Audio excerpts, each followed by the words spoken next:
પણ આમે ઘરમાં ગૌઢા બેઠા એ કઈ કામના? એક દોરી ખેંચી દઈએ ત્યાં છોકરાઓ તો મોટા થઈ જાય. બોલાવું થાય છે. આ ત્યાં સમય જાય ને દીકરાને ત્યાં દીકરાને એ પણ મોટા થઈ જાય. દીકરાને ત્યાં દીકરા પણ મોટા થઈ જાય અને દીકરા મોટા થઈ જાય ને પછી આપણો અંતરાત્મા જીવને ધક્કો મારે. એ જીવ, હવે તો ભક્તિ કર, હવે તો ભક્તિ કર.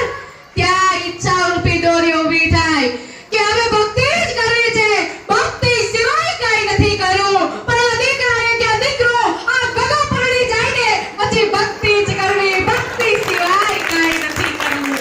આ અંદરની ઈચ્છા રૂપી દોરીઓ જે આપણને ભક્તિ નથી કરવા દેતી.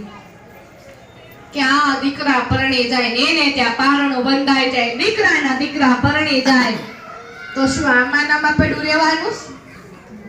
આ કરવા આવ્યા હતા? શું કરવા?